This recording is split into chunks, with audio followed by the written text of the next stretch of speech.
425장 찬송하겠습니다. 425장 찬송합니다. 주님의 뜻을 이루소서.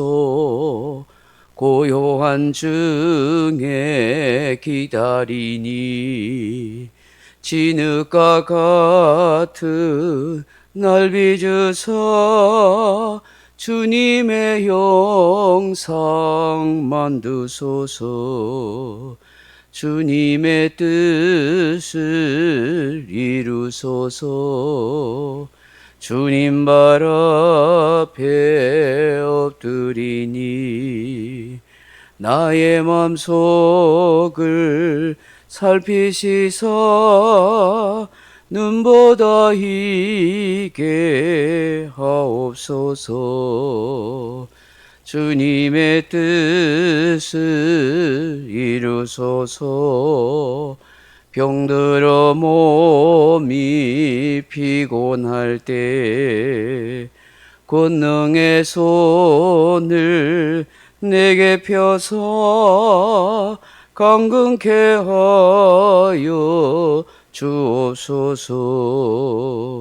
주님의 뜻을 이루소서.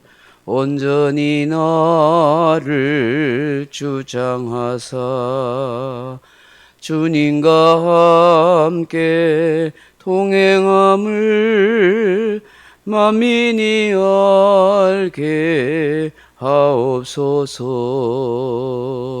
아멘.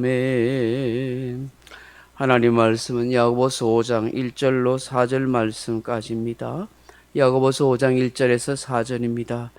들으라 부한자들아, 너희에게 임할 고생으로 말미암아 울고 통곡하라.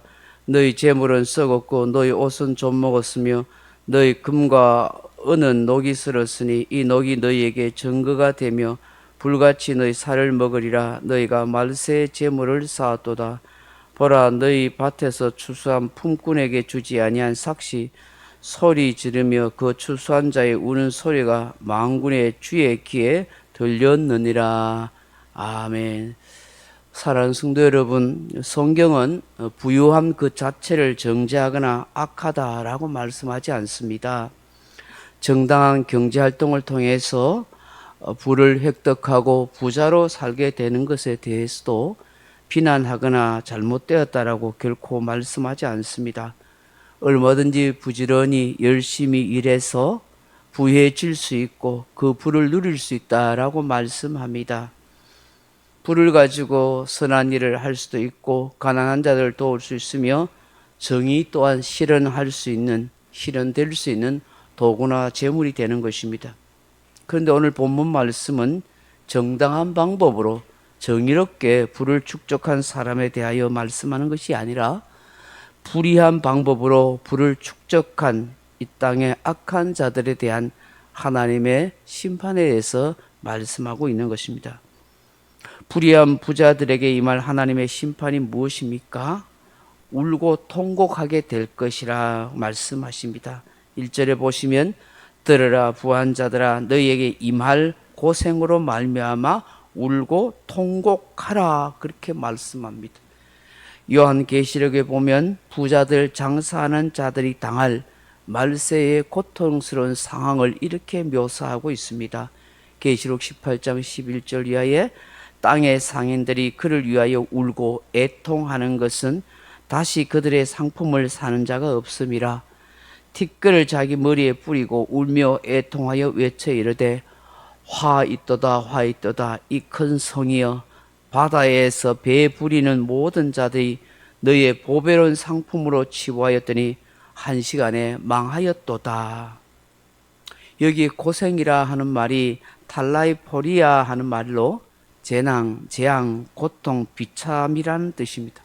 상상할 수 없는 재앙, 사람이 감당하기 어려운 재난이나 고통, 참사를 겪게 된다 하는 것입니다. 임한다 하는 말이 에펠코마이 하는 말인데 불시에 닥치다, 엄습하다, 임박하다, 잇따라 일어나다 하는 뜻입니다. 이 말은 순식간에 갑자기 생각지도 않은 시점에 이런 재앙과 재난이 일어난다 하는 것입니다. 희낙낙하며 배 두드리며 살 때에 하나님께서 내리시는 재앙, 재난, 참사가 예상하지 못한 순간에 닥치게 된다 하는 것이죠. 누가복음 12장의 어리석은 부자에 대한 하나님의 말씀이 이와 같은 것이죠. 많은 부를 축적하고 그 한 해 잘된 풍성한 농사를 이 곡간을 크게 헐고 지어서 내 평생 배 두드리며 살자 할 때 하나님이 어리석은 자여 오늘 밤에 네 영혼을 거두어가면 이 모든 것이 누구시 되겠느냐 하신 말씀처럼 갑자기 하나님의 엄청난 재난의 심판을 통해서 부유한 자들이 졸지에 멸망당하고 망하게 된다 하는 것이죠. 그때 불의한 부자들이 어떻게 된다고 말씀합니까? 울고 통곡하게 될 것이라 하십니다. 이게 운다는 말이 원어로 클라이오 하는 말인데 큰 소리로 울부짖다, 한탄하다, 흐느껴 울다 하는 뜻입니다. 통곡하다 하는 말이 얼로리조 하는 말인데 비명을 지르다, 신음하고 몸부림치다, 몸서리치다 이런 뜻입니다. 이 부자들이 받을 어마어마한 그 심판의 충격이 너무 크다 하는 것을 말씀하고 있는 것입니다. 왜 불의한 부자들이 이런 고통과 저주를 받게 됩니까? 말세의 임금 착취를 통해 재물을 쌓았기 때문이라 하는 것입니다. 6절에 4절에 보면 보라 너희 밭에 추수한 품꾼에게 주지 아니한 삭시 소리 지르며 그 추수한 자의 우는 소리가 망군의 주의 귀에 들렸느니라 그렇게 말씀합니다. 재물 자체를 쌓는 것은 나쁜 것은 아니지만 이 부자들은 어떤 부자들입니까? 불의하고 악한 부자들입니다. 여러 가지 핑계와 속임수로 노동자들의 품삯을 주지 않고 빼돌린 것입니다. 부자들은 품꾼들을 압제하였을 뿐만 아니라 정당한 품삯을 주지 않았습니다. 당시 법은 품꾼의 품삯은 반드시 그날 주도록 그렇게 명시하였습니다. 그 당시 품꾼은 하루 벌어 하루 먹고 살아야 할 사람들입니다. 그러므로 그날 품값을 주지 않으면 가족들은 그 다음날 굶을 수밖에 없는 것입니다.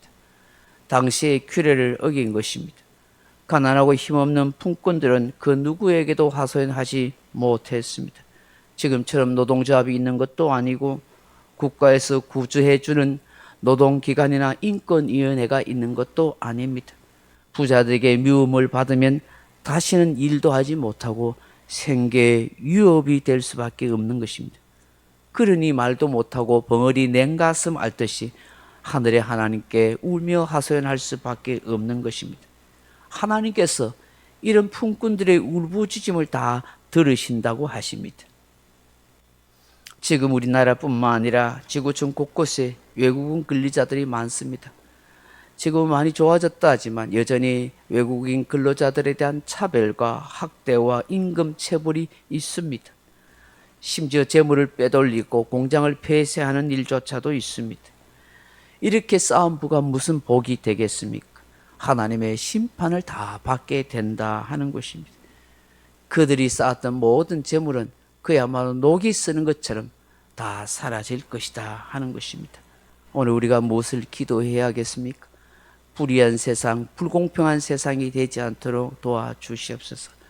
평화로운 세상이 되게 하여 주시고 불로 인해서 가난한 자, 없는 자를 학대하지 않도록 하나님 역사하여 주옵소서. 그리고 우리 그리스도인들은 정정당당하게 일을 하고 돈을 벌게 하시고 불을 쌓아 많은 사람들에게 가난한 사람들을 도와줄 수 있도록 역사하여 주옵소서.